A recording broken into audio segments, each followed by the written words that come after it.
Once upon a time, I was held in bondage, trapped in the result of my past deeds, the outcomes of my choices and decisions. Flashy is my memory, my sins, past and memories, all trapped in my consciousness, all results of ungodliness.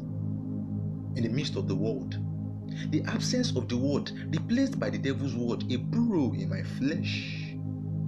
A bunch of questions in my heart, ones I wouldn't bother to ask, for there is none by my side ready to heed my cry.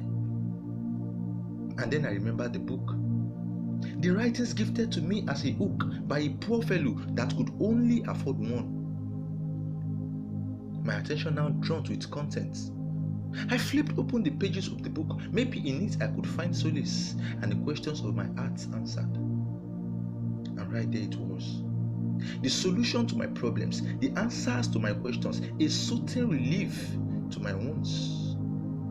I found him who the scripture spoke about, the testimonies of the old writings. I won't say his name sounds strange though, for I have heard about him several times. But to his messages I paid no attention, and his words I gave no ears. Rather, I was lost in my waywardness, thinking I had the whole world at my disposal. Several times he called. Several times I ignored.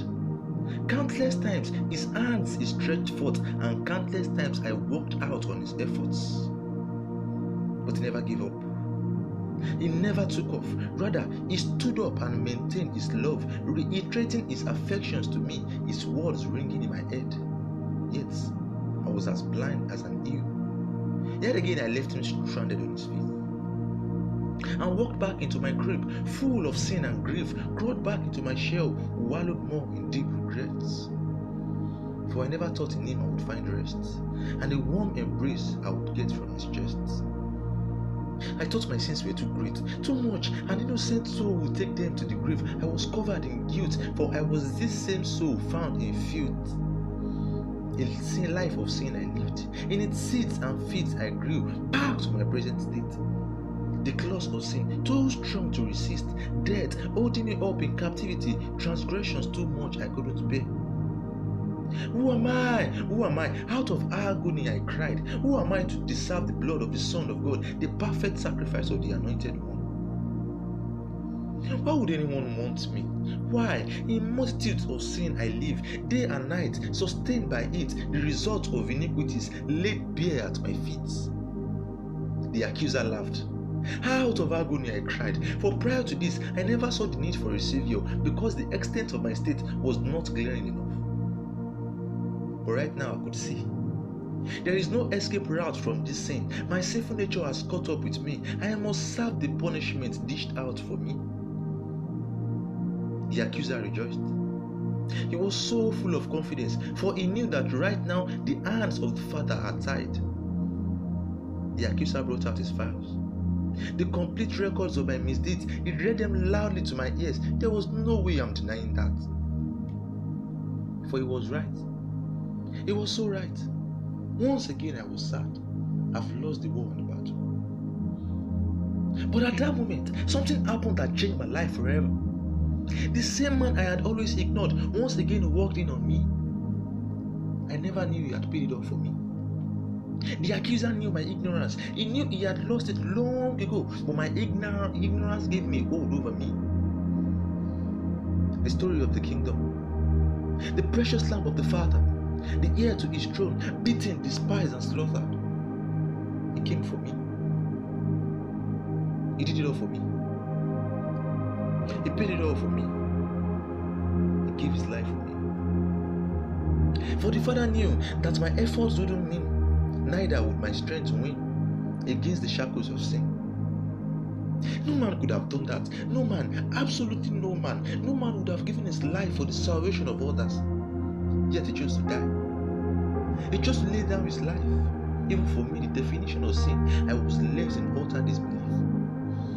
Absolutely at what my eyes had seen. For herein is the kingdom of God, how that Christ became sin and gave himself for all. He embraced me.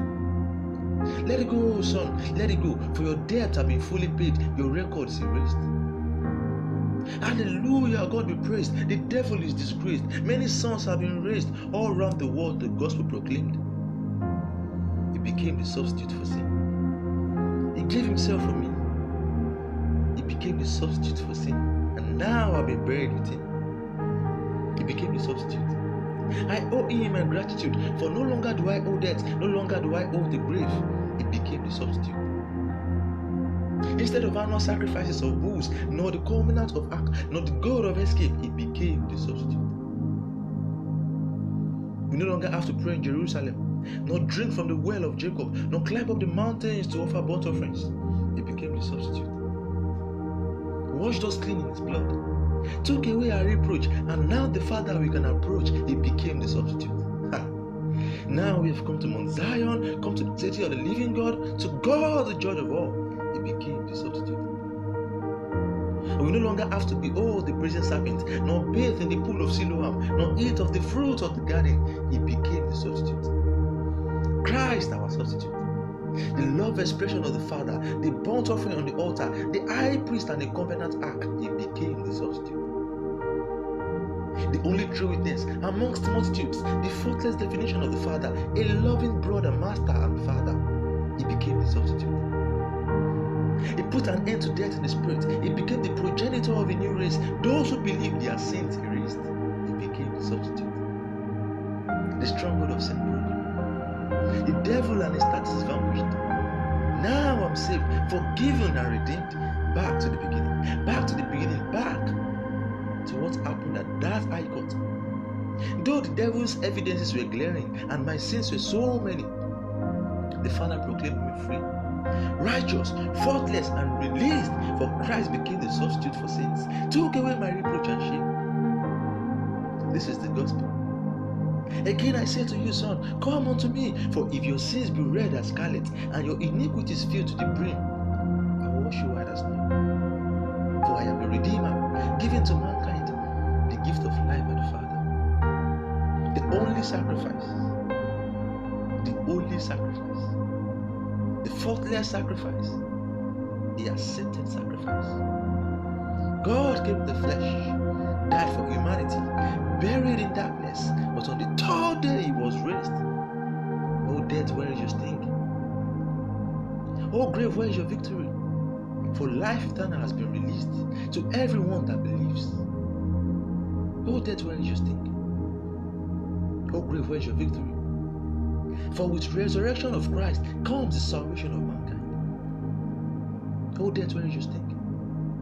Oh grave, where is your victory? The devil mocked at his own backyard, and open show Christ made of them in public. Victory is ours. In salvation we rejoice. Freedom no longer scarce. Around us the Father's arms are wrapped. We are the proclamations of the prophets, the men in whom God does not impute iniquities. For our forefathers desired this day to come, and they rejoiced at our status. For up until our justification they waited. They without us wouldn't have been made perfect. Now we are raised. The Father be praised. The devil is ashamed. Our deliverance obtained. Righteousness attained. Ignorance is enslaved. Christ our substitute. The Father's gift to us. Christ our substitute. And now we are saved.